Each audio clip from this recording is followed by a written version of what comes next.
नमस्कार, मेरा नाम सुमेश्वर कुमार सोनू है और आप देखना शुरू कर चुके हैं बिहार 24 न्यूज़। बिहार में बहार है क्योंकि नीतीश कुमार है। ऐसा हम इसलिए कह रहे हैं कि पिछले एक साल से बिहार में जो बदलाव की एक सीरीज श्रृंखला जो चल रही है वो आज भी कंटिन्यू है, वो आज भी जारी है। बिहार में बदलाव की कौन सी श्रृंखला जारी है? तो बिहार में बदलाव की हम बात करें तो 2022 के अगस्त में नीतीश कुमार ने भाजपा के साथ अपना गठबंधन तोड़ा और महागठबंधन के साथ जुड़कर नई सरकार का उन्होंने गठन किया, खुद मुख्यमंत्री बने और बिहार के राजद या कहें लालू यादव के पुत्र तेजस्वी यादव को उन्होंने अपने साथ उप मुख्यमंत्री बनाया।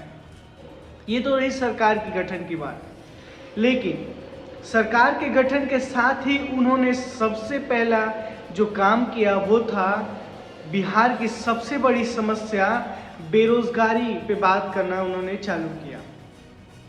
उन्होंने बेरोजगारों के बारे में कहा कि उनकी सरकार पिछले कुछ सालों में या आने वाले कुछ सालों में 20 लाख नौकरियां देंगी या अवसर पैदा करेंगे।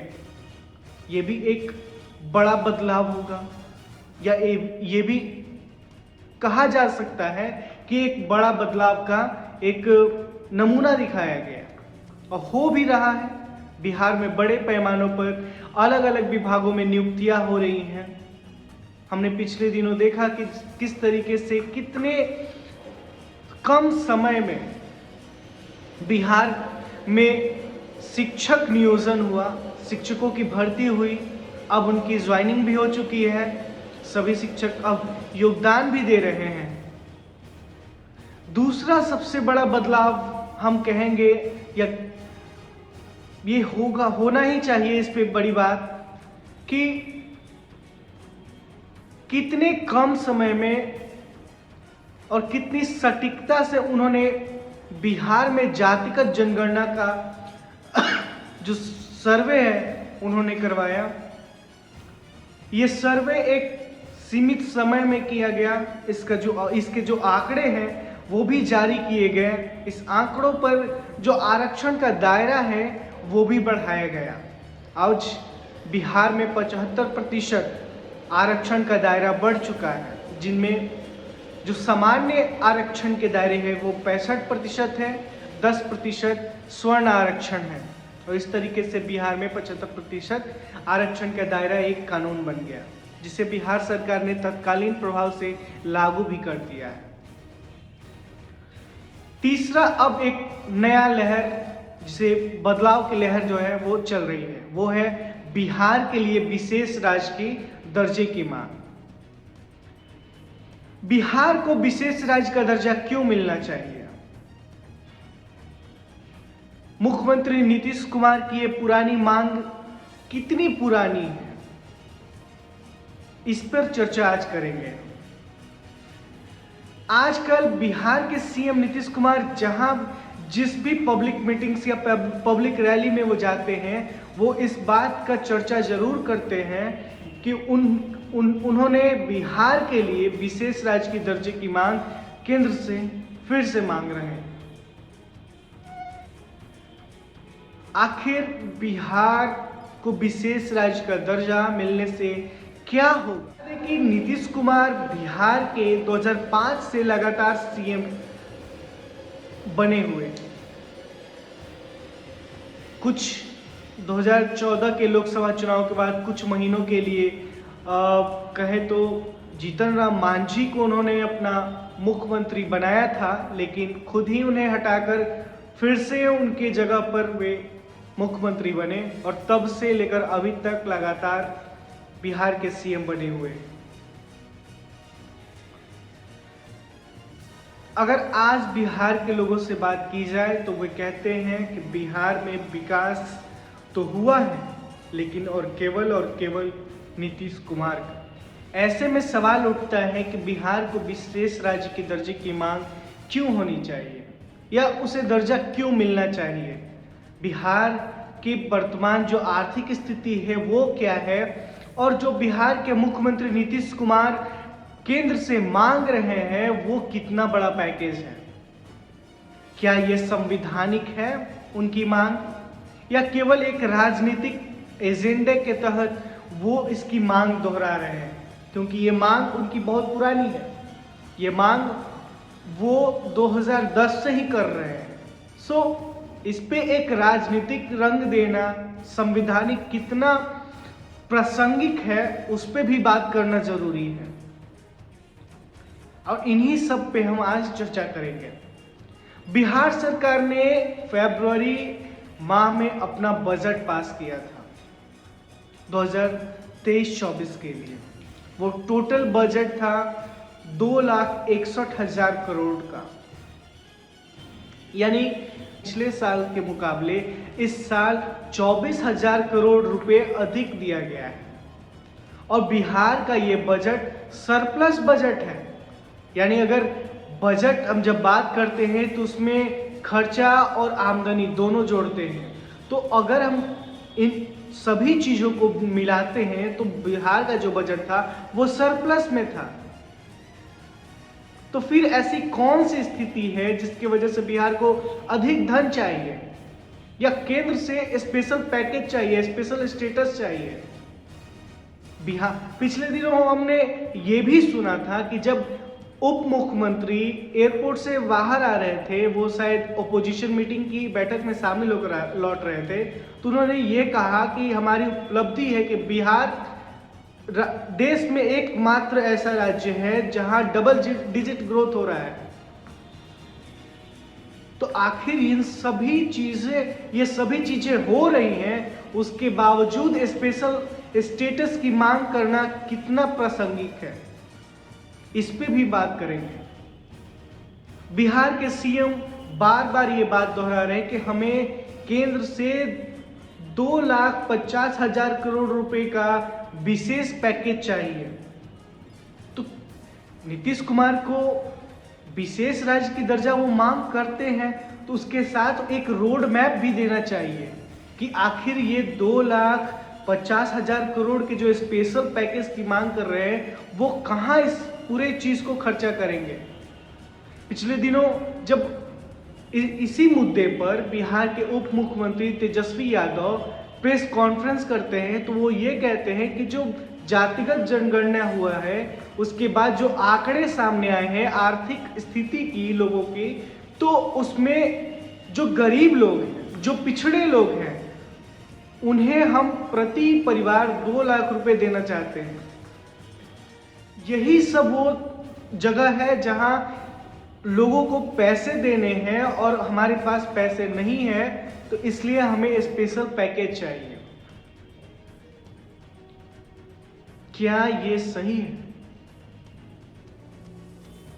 हम लोगों के आप 18 साल से राज कर रहे हो बिहार पे,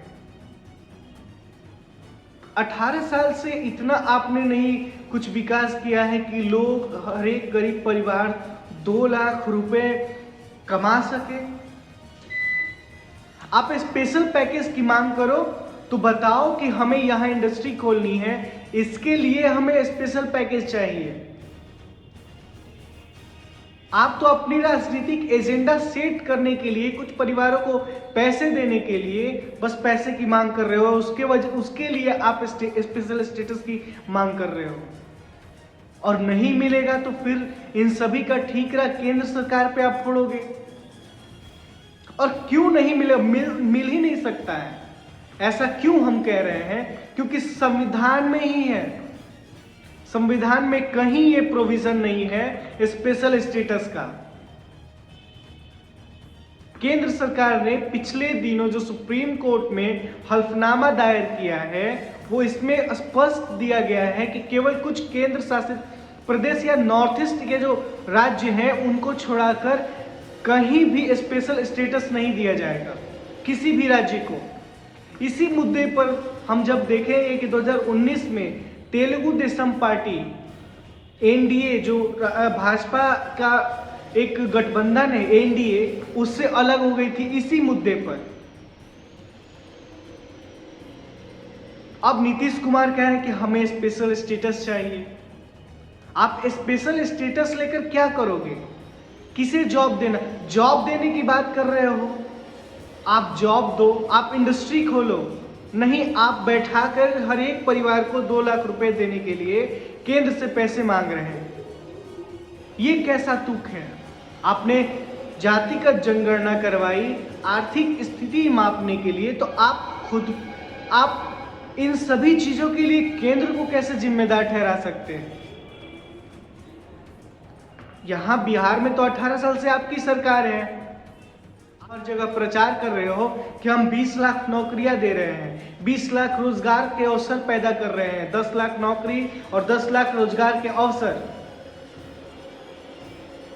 आप ये क्यों नहीं बता रहे हो कि आप 18 साल से जो ये सारी नौकरियां बची हुई थी, उसी का हम आज एक पूरा पैकेज देख पा रहे हैं। पूरे की पूरी तरीके से जो स्पेशल स्टेटस की मांग है वो नीतीश कुमार की राजनीतिक मांग है। वो अपनी राजनीतिक महत्वाकांक्षा को पूरा करने के लिए केंद्र से ये मांग कर रहे हैं। ये क्यों, इसे थोड़ा समझिए। नीतीश कुमार सरकार के बुधवार को कैबिनेट की मीटिंग होती है, उसमें ये प्रस्ताव पारित किया जाता है कि केंद्र से हम स्पेशल स्टेटस की मांग करेंगे।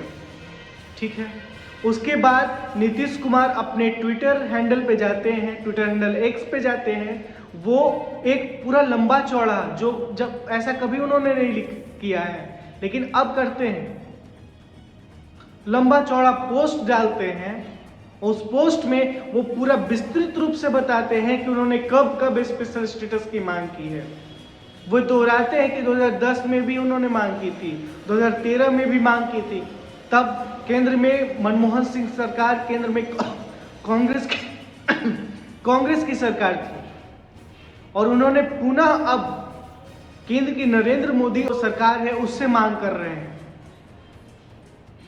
ये वो जानते हैं कि उन्हें स्पेशल स्टेटस मिल ही नहीं सकता, और इसलिए वो ऐसा लिखते पढ़ते हैं। उनका निशाना अभी और हम बिहार के लिए विकास नहीं करना है। लोकसभा चुनाव के बाद अगली सरकार बने, वो उनकी बातों को सुने, उनकी जो डिमांड है उस पर रजामंदी हो किसी भी एक पार्टी का। क्योंकि अब वो जानते हैं कि उनकी जो प्रधानमंत्री की दावेदारी थी वो कहीं ना कहीं कमजोर पड़ती हुई नजर आ रही है। क्यों, ये हम सब जानते हैं। जिस तरीके से उन्होंने 2022 में गठबंधन तोड़ा, उसके बाद निकल पड़े विपक्ष के सबसे बड़े नेता बनने की, आज उनकी स्थिति ये है कि बिहार में उनकी पार्टी खुद समाप्त होने की कगार पे है। तो इन सभी कुछ ना कुछ चर्चा, कुछ ना कुछ लहर बनाने के लिए, क्योंकि चुनाव भी है आने वाले समय में, तो इस पूरी लहर चलाने के लिए उनकी ये एकमात्र डिमांड है। और इसलिए हमें लगता है कि राजनीति केवल राजनीति से प्रेरित ये इनकी डिमांड है, बिहार के विकास के लिए वो डिमांड नहीं है। 18 साल से अगर आपको बिहार का विकास करना था तो आप 18 साल से बिहार पे एक छत्र राज कर रहे हो तभी। और ये पूरा का पूरा जो विशेष राज्य की मांग है वो केवल और केवल राजनीति से प्रेरित है। इसमें बिहार के विकास के लिए कुछ नहीं है। बिहार के विकास का क्या एजेंडा होना चाहिए, नीतीश कुमार को खुद पब्लिक के सामने पेश करना चाहिए और बताना चाहिए कि हमारी ये एजेंडा है, हम इस चीज तरीके से, हमारे पास क्या पॉलिसी है, हम किस तरीके से बिहार में उद्योग धंधे चालू करना चाहते हैं, और इसलिए हमें पैसे की जरूरत है और केंद्र नहीं दे रही है। मुझे पूरा का पूरा भरोसा है कि अगर इस तरीके से वो करेंगे तो बिहार की जनता उनके साथ जुड़ेगी। लेकिन अगर केवल राजनीतिक ढंग के लिए, राजनीतिक महत्वाकांक्षा को पूरा करने के लिए वो करेंगे तो उनके साथ कोई किसी भी प्रकार का जनता साथ नहीं देगी। इसलिए मुझे लगता है कि नीतीश कुमार को मांग करनी चाहिए, लेकिन एक रोड मैप भी सामने रखना चाहिए। लोगों के, बिहार के लोगों के सामने रोड मैप सामने रखना चाहिए। कब स्पेशल स्टेटस मिलेगा नहीं मिलेगा वो हम सब देखेंगे। बाकी तब तक तमाम खबरों के लिए देखते रहिए बिहार 24 न्यूज़ और मुझे दीजिए इजाज़त। धन्यवाद।